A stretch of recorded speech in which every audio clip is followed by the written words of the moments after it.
विद्यार्थियों का हमारे इस YouTube चैनल रामनीलाल क्लासेस में स्वागत है। हम लोग पढ़ रहे थे चैप्टर नंबर 7 प्रत्यावर्ती धारा, जिसमें चल रहे थे सर्किट परिपथ। परिपथों का बेसिक कॉन्सेप्ट पढ़ रखा था हमने, आर परिपथ, सी परिपथ और एल परिपथ। अभी तक हम लोग सिंगल परिपथ का प्रत्यावर्ती धारा के साथ संयोजन पढ़ रहे थे। अब इसी के आगे हम लोग सीरीज क्रम में चलेंगे, कई सर्किट एक साथ जोड़ेंगे, जैसे डबल डबल करके सी और आर को एक साथ जोड़ेंगे, एल और आर को एक साथ जोड़ेंगे, एल और सी को, फिर बाद तीनों एक साथ। थोड़ा सा अगर आप रिवाइज करेंगे 2 मिनट के लिए तो आपको याद आएगा कि जो हम लोग आर परिपथ पढ़े थे, तो आर परिपथ के लिए हमने क्या किया था, एक प्रत्यावर्ती धारा स्रोत के साथ में प्रतिरोध आर जोड़ रखा था। ये हमारा धारा स्रोत हो गया। धारा स्रोत की इक्वेशन होती थी V बराबर V not sine omega T. यहां लगा दिया प्रतिरोध R। तो देखा गया था, यहां पे प्रूव किया था, क्या प्रूव हुआ था, जो करंट इसमें पहुंची थी, तो दोनों के इक्वेशन जो थे वो इस प्रकार निकल के आए थे। धारा का इक्वेशन आया था I not sine omega T. इससे ये बात स्पष्ट हुई थी कि इन दोनों के बीच जो कलांतर है वो शून्य है, क्योंकि साइन के कोणांक दोनों के समान हैं। यहां पर फेज डिफरेंस 0 था, तो हमने कहा था विभव और धारा दोनों समान कला में होते हैं, सेम फेज में होते हैं। और इसके डायग्राम वगैरह बनाए थे, कला आरेख, वेव डायग्राम दोनों बनाए थे, वो आप पिछले वीडियो में जाकर के देख सकते हो। और दूसरा हम लोगों ने पढ़ा था आर परिपथ। आर के बाद सी परिपथ पढ़े थे हम लोग। सी से पहले एल पढ़ा था, तब सी पढ़ा था, तो पहले सी देख लीजिएगा, एल देख लीजिए, फिर सी। एल परिपथ, एल क्या था, एक प्रेरक था, एक कॉइल होती थी, जिसको हम लोगों ने जोड़ा था एक प्रत्यावर्ती धारा स्रोत के साथ में। इस धारा स्रोत का इक्वेशन वही V बराबर V not sine omega T था। ये L था, लेकिन यहाँ जो विभवांतर VL था और जो यहाँ करंट जा रही थी, इनमें फेज डिफरेंस पाया गया था। जो विभव की इक्वेशन थी वो V not sine omega T थी, और जो करंट की इक्वेशन आई थी वो I not sine omega T minus pi by 2। यानी करंट जो थी वो विभव से 90 डिग्री लैग कर रही थी, यानी पीछे थी। इसको हमने कहा था 90 अंश पश्चगामी। इनके बीच में फेज डिफरेंस था, पश्चगामी होता है, और इनमें शक्ति व्यय होती है एल परिपथ में, वो शक्ति व्यय हमने बताई थी आपको 0 होती है, कोई पावर लॉस नहीं होती है। तीसरा हमने पढ़ रखा था सी परिपथ, सी परिपथ में एक संधारित्र को धारा स्रोत के साथ जोड़ दिया गया था। जैसे धारा स्रोत के साथ जोड़ा था, तो ये था धारा स्रोत की इक्वेशन V बराबर V not sine omega T, और जो सी पर विभवांतर पहुंचा था VC, वो धारा के साथ फेज डिफरेंस में था। और यहां भी जो फेज डिफरेंस आया था वो कुछ इस प्रकार से इक्वेशन आई थी करंट की, I not sine omega T plus pi by 2। ये सारी चीजें हमने वहां प्रूव करवाई हैं, पिछले वीडियो में आप देख सकते हो। यहां भी फेज डिफरेंस है, कितना है, 90 का है। तो यहां जो आपका विभव था वो धारा से 90 अंश अग्रगामी हो गया था, आगे चल रही थी, धारा आगे थी। यहां विभव अगर पश्चगामी लिखेंगे तो यहां पर ध्यान रखिएगा, धारा पीछे है लेकिन विभव अग्रगामी। इसी को, ये धारा पीछे है, इसको आप ऐसे लिखते हो कि 90 अंश विभव, ये कंफ्यूज ना होना, धारा से अग्रगामी, ऐसे भी लिखा जा सकता है इसको। और यहां पर 90 अंश जो विभव है वो धारा से पश्चगामी है, विभव पीछे है और धारा आगे है, दोनों एक ही बात है, मतलब समझना केवल है। और यहां भी जो पावर लॉस आई थी वो यहां भी 0 होती है, क्योंकि पावर लॉस होती है प्रतिरोध की वजह से। यहां पावर लॉस 0 नहीं होती है, P power loss not is equal to 0, यहाँ 0 नहीं होगी, बाकी यहाँ 0 रहती है। तो ये बेसिक परिपथ थे आर सी और एल। सिंगल देखे थे, अब हम लोग चलते हैं डबल, यानी सी और आर को एक साथ जोड़ सकते हैं या एल और आर को एक साथ जोड़ सकते हैं। तो पहले जोड़ेंगे सी और आर को, फिर जोड़ेंगे एल और आर को। आइए देखिए,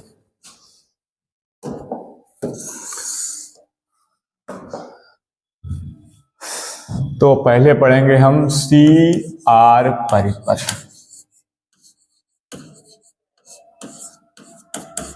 सी आर सर्किट।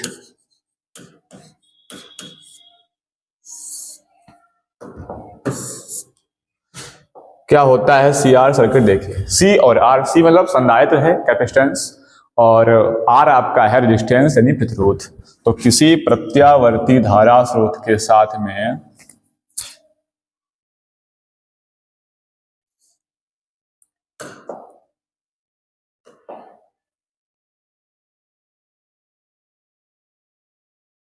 ये आपका सी हो गया, और इसी में एक जोड़ देना है आपको आर।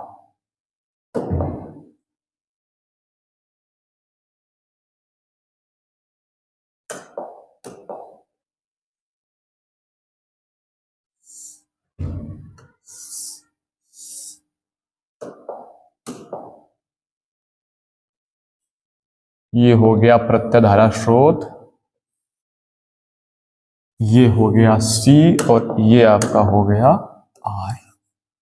यहां जो विभव की इक्वेशन बनेगी वो है V बराबर V not sine omega T, वही बनी रहेगी।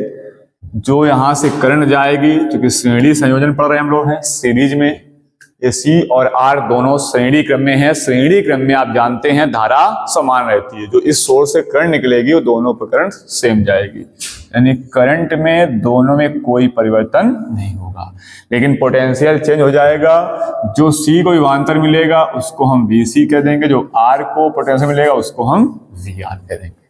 अब आपने बात पहले से ही पढ़ रखी है, अभी हम बता भी चुके हैं कि जो आपका आर परिपथ होता है, इस आर वाले में विभव और धारा दोनों समान कला में होते हैं, ये बात आप याद रखिएगा। जो आपका सी परिपथ है, सी परिपथ में विभव धारा से 90 अंश पश्चगामी होता है। ये दो बातें अगर आप याद रखेंगे तो उसको आप समझ पाएंगे। आइए देखिए, फिर उसको वापस चलते हैं।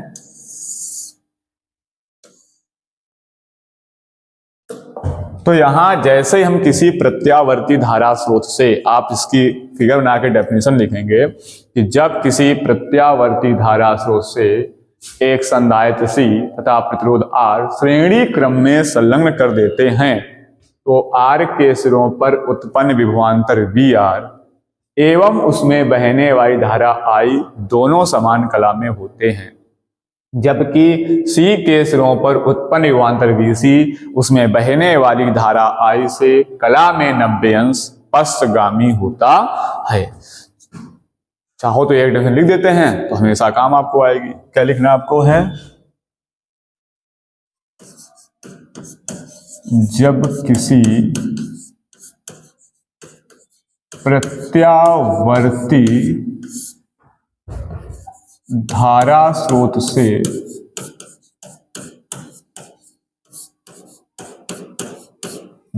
से क्या जोड़ते हैं?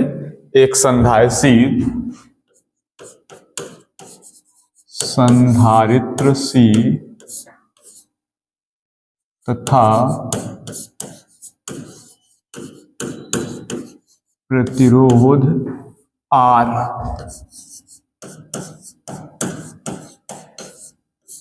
श्रेणी क्रम में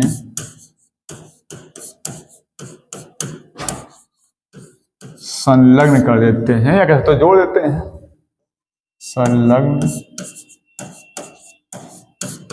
कर देते हैं, तो R के सिरों पर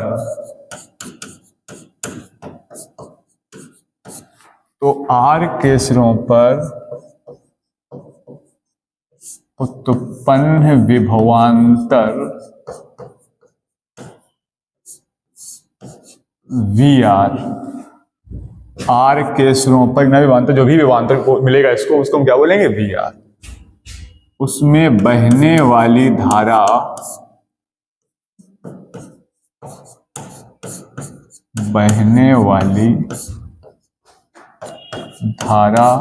आई के साथ कैसे रहता है, समान कला में। ये बातें आपको याद रखनी है। धारा आई के साथ समान कला में, यानी सेम फेज में रहेगा। जबकि जो सी के सिरों विभवांतर उत्पन्न हुआ है बीसी, जबकि सी के सिरों पर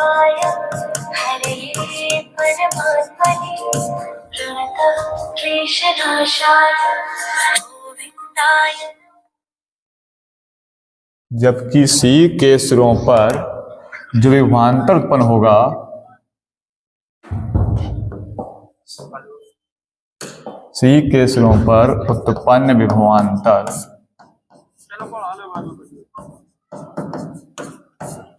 वीसी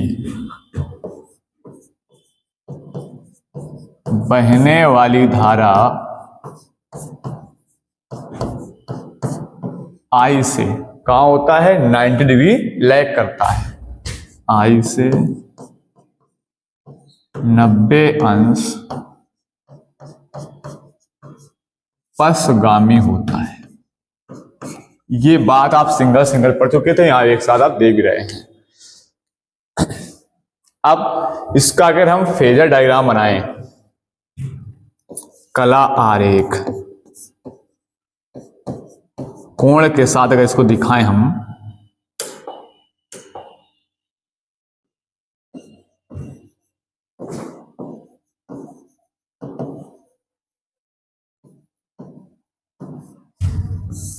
तो देखिए कैसे बनेगा।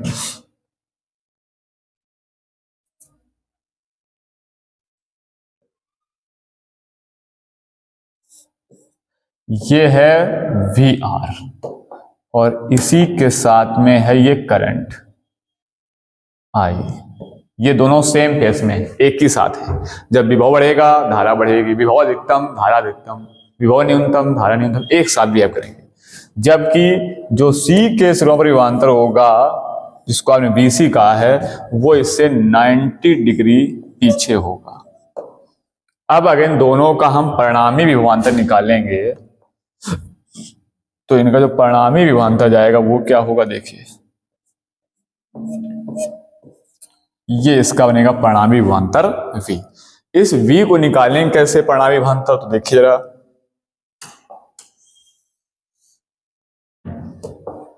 लिखेंगे CR परिपथ का परिणामी विभवांतर,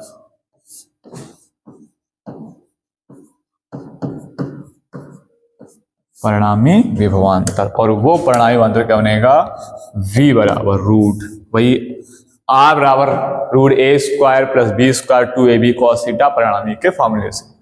तो यहाँ ये आपका A का रोल करेगा, ये A बन जाएगा, और ये आपका B बन जाएगा, और ये परिणामी आपका R बन जाएगा, ये वाला, इसको मार्क कर देते हैं। तो यहाँ पे आ गया V बराबर रूट A स्क्वायर नहीं BC square plus VR square plus 2VC into VR, VC और VR के बीच का कोण 2AB cos थीटा ना है 90 डिग्री है, तो यहाँ हो जाएगा cos 90। तो यहाँ cos 90 कर देंगे तो रूट ये हो गया VC स्क्वायर प्लस ये हो गया VR स्क्वायर प्लस ये पूरा जीरो हो जाएगा, क्योंकि cos 90 की वैल्यू क्या होती है, जीरो होती है। जीरो रखोगे सब जीरो कर देगा ये। तो V बराबर बचेगा root VC square plus VR square. इसको ऐसे सकते हो, या आपने पढ़ रखा है धारती प्रतिघात में कि जो VC बराबर होता है VC, चूंकि आपने फॉर्मूला पढ़ा था XC का, XC बराबर पढ़े थे आप VC बटे I। XC क्या था, C का प्रतिरोध, हर हमने कहा था परिपथ प्रतिरोध होता है, तो R तो डायरेक्ट प्रतिरोध दिखाई पड़ता है, R तो सीधे होता है V अपान I। अगर यहाँ के विभवांतर को वी आर बटे आई लिखोगे, लेकिन सी में क्या लिखोगे वी सी बटे आई, तो उसके प्रतिरोध तो क्या कहोगे आप, तो उसको क्या कहेंगे एक्स सी, जिसको हमने प्रेरण प्रतिघात के नाम दिया था, मात्रक वही रहेगा ओम। ये सब चीजें पीछे बता चुके हैं, आप देख सकते हैं करके हैं। तो एक्स सी की वैल्यू यहाँ पे हो जाएगी, तो जब एक्स सी जब वी सी अपान आई है तो वी सी क्या हो जाएगा बटे करेंगे वी सी बराबर आई एक्स सी हो जाएगा। तो वी सी की वैल्यू हो जाएगी आई एक्स सी। इसी वजह वी आर निकाले आओगे यहाँ से, तो वी आर बराबर क्या हो जाएगा आई आर हो जाएगा। तो ये वैल्यू हो जाएगी आई आर, यहाँ रख देते हैं। जब यहाँ रखते हैं आकर के, तो v बराबर रूट वी सी का मान हो गया आई एक्स सी का whole square plus V R का मान हो गया आई आर का होल स्क्वायर। इसका स्क्वायर खोलेंगे तो ये आप जानते हो, ये हो जाएगा I square X C square plus ये हो जाएगा आई स्क्वायर आर स्क्वायर। दोनों से आई स्क्वायर कॉमन हो जाएगा और वो रूट से जब बाहर लाएंगे तो आई बाहर आ जाएगा। जब आई बाहर आ जाएगा रूट में क्या बचेगा अंदर X C square plus are square, ये आ जाएगा परिणामी विभवांतर। प्रतिरोध वही v बराबर आई आर से। अब इस पूरे परिपथ का प्रतिरोध टोटल कितना हो जाएगा, अभी अलग अलग परिपथ हैं, प्रतिरोध है एक्स सी अलग आर अलग। अगर पूरे प्रतिरोध को निकालना चाहें तो पूरे प्रतिरोध को हम प्रतिबाधा के नाम से देंगे। क्या देंगे उसका नाम, प्रतिबाधा। और प्रतिबाधा वही प्रतिरोध होता है, और अभी बटे आई तो यहाँ प्रतिबाधा को लिखा था जेड एम्पीडेंस, टोटल विभवांतर अपॉन टोटल करंट। तो कहीं भी प्रतिरोध निकालना होता है तो विभवांतर बटे धारा कर देते हैं। अब यहाँ विभवांतर क्या होगा, टोटल विभवांतर टोटल धारा। तो लिखेंगे नेक्स्ट हेडिंग बनाएंगे अपनी हम, सी आर परिपथ की प्रतिबाधा।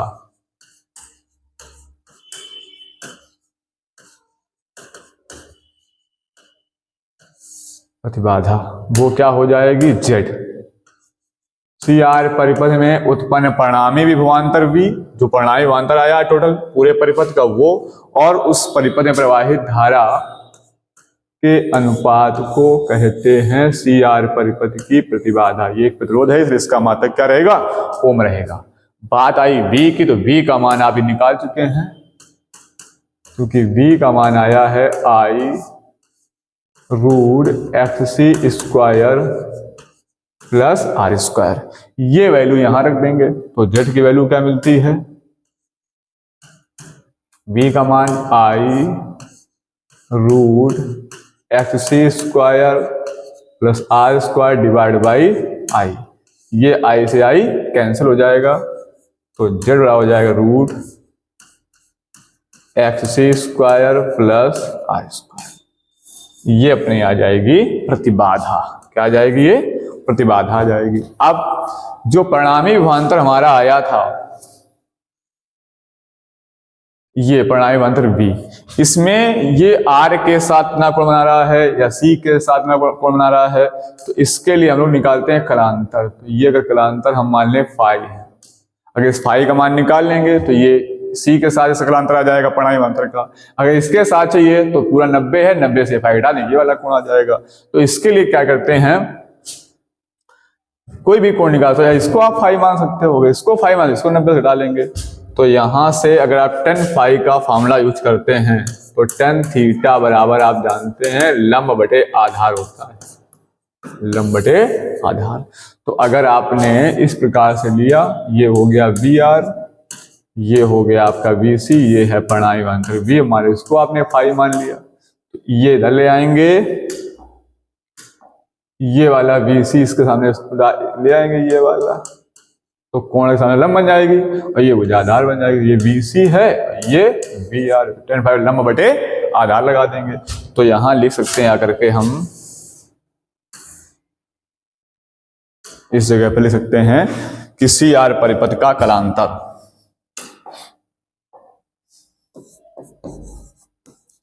सी आर परिपथ का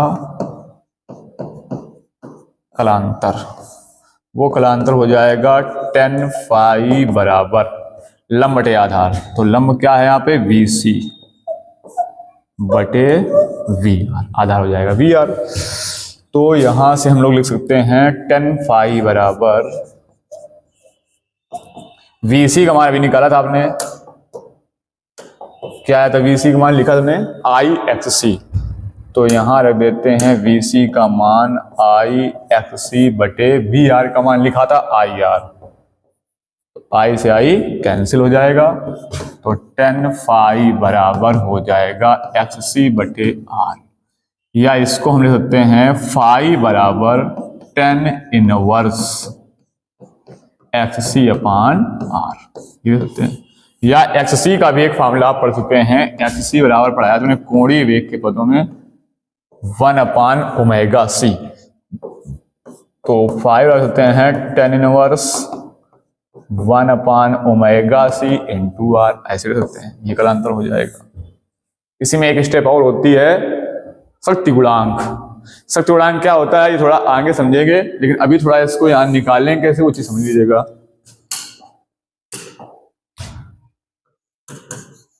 CR परिपथ का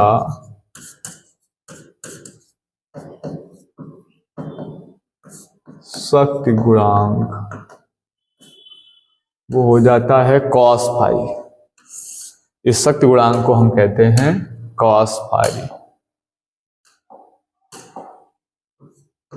और जो आपका प्रतिरोध होता है R, और जो पूरा प्रतिरोध होता है परिपथ का संपूर्ण प्रतिरोध यानी Z प्रतिबाधा, इसके अनुपात को हम कहते हैं शक्ति गुणांक cos फाई। ये पूरा cos फाई होता है, जब पावर लॉस आप पढ़ेंगे तो वहां cos फाई मिलेगा, वहां हम बताएंगे क्या होता है शक्ति गुणांक। ये पूरा cos फाई है, पावर फैक्टर है ये शक्ति गुणांक, इसकी वैल्यू होती है R/Z, और Z की वैल्यू आप निकाल चुके हैं, ये लिखी हुई है x2 स्क्वायर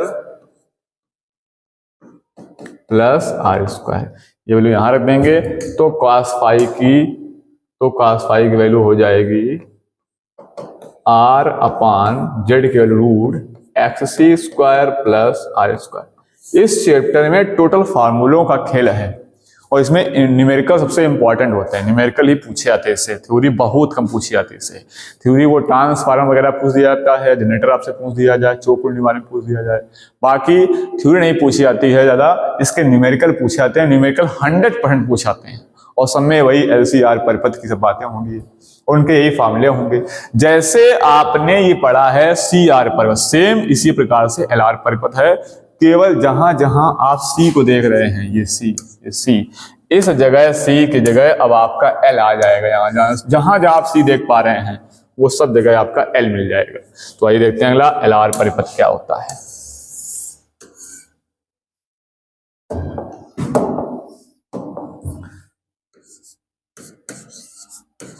LR परिपथ,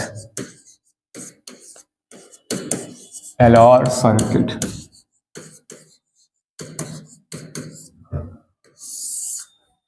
क्या होता है LR सर्किट में? इसमें किसी प्रत्यावर्ती धारा स्रोत के साथ में आपको जोड़ना होता है एक L प्रेरकत्व की कुंडली,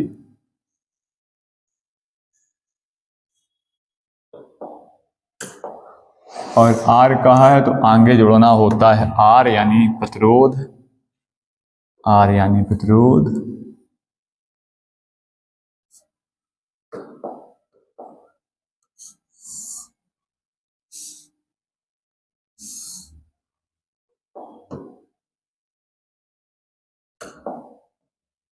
अब इसमें जोड़ना होता है धारा स्रोत।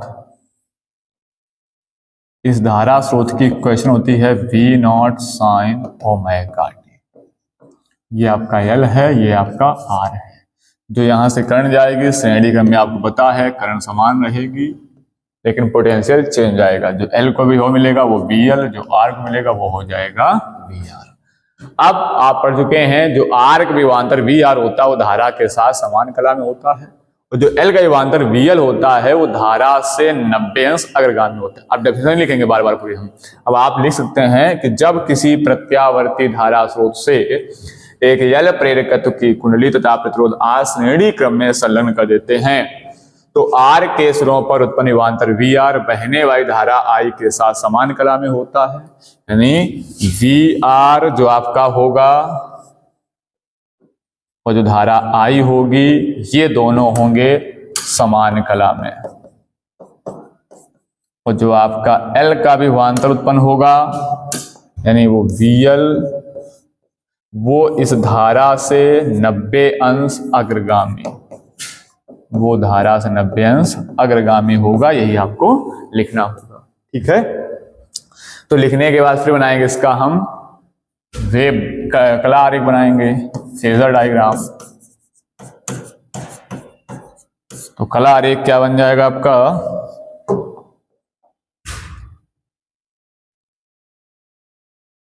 ये आपका VR है और ये आपका VL है, और ये आपकी इसी में हो गई करंट। ये VR और I समान कला में है, L जो विभवांतर VL धारा से 90 अंश अग्रगामी है, और यहां से निकालेंगे इसका परिणामी विभवांतर।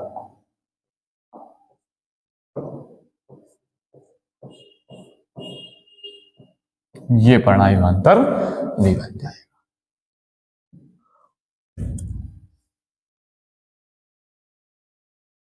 और यहां से कोण एक मान लेंगे इतना फाई, ये कलांतर निकाल लेंगे, और ये आ जाएगा इस VL का ये भाग। ये आपका VL है, ये आपका VR है। अब यहां निकालेंगे परिणामी विभवांतर, तो वही सारी की सारी वही कहानी रहेगी।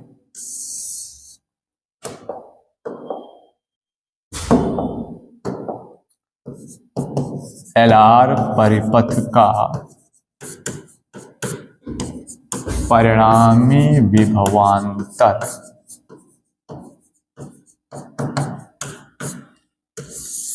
परिणामी विभवांतर क्या बन जाएगा, तो देख लीजिएगा, वही कहानी है। V बराबर root A square plus B square 2AB cos theta, तो ये आपका A बन जाएगा, ये B बन जाएगा, तो VL square plus VR square plus 2VL VR cos 90 मान 0, तो पूरा पद ये 0 हो जाएगा। तो V बराबर बचेगा root VL square plus VR square. अब आपको पता है कि VL बराबर IXL होता है। कैसे पता है, तो हम आपको पढ़ा चुके हैं पीछे प्रेरण प्रतिघात XL बराबर पढ़ाया था VL बटे I, और R बराबर पढ़े VR बटे I। VL का मान क्या हो जाएगा IXL, और VR की वैल्यू क्या हो जाएगी IR।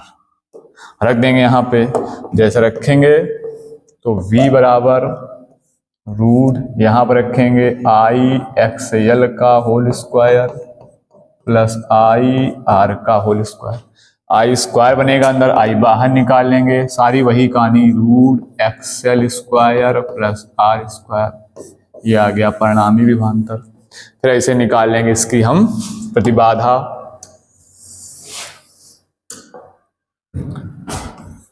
क्या बन जाएगी प्रतिबाधा, जरा LR परिपथ की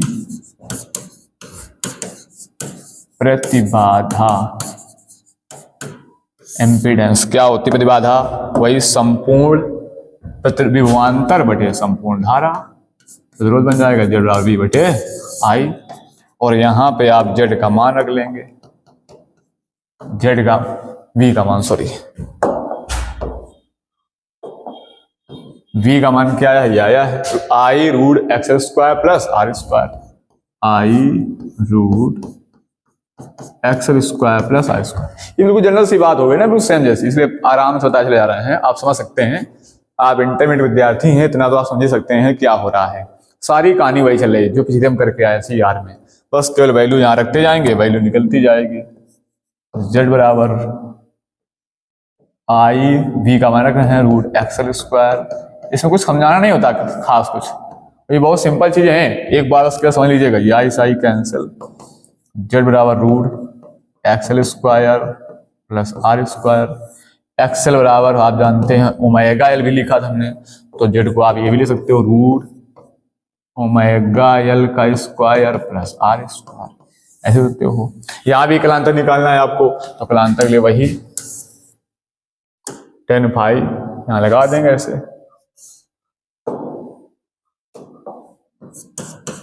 tan फाई बराबर ये लंब हो जाए VL, और ये आधार हो जाएगा VR, बस tan फाई निकाल लेंगे आप। लिख देंगे यहाँ पे चाहो तो LR परिपथ का कलांतर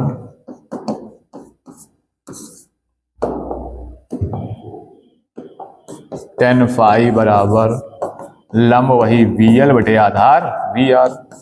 तो tan फाई बराबर VL का मान था IXL, VR का मान था IR, I से I कैंसिल। तो tan फाई बराबर हो जाएगा XL बटे R। XL का मान चाहो तो ओमेगा L। तो tan फाई बराबर ओमेगा L बटे R। और जब फाई निकालोगे तो फाई बराबर हो जाएगा tan इनवर्स XL बटे R या ओमेगा L बटे R। ये फाई आ जाएगा। फिर शक्ति गुणांक निकाल लेंगे। शक्ति गुणांक cos फाई R अपान Z। Z की वैल्यू देंगे भाई note XL square plus R square, ये वाली हो जाएगा। तो ये पूरा हो जाएगा आपका LR परिपथ, CR परिपथ, LR परिपथ। अब बचा है LC परिपथ।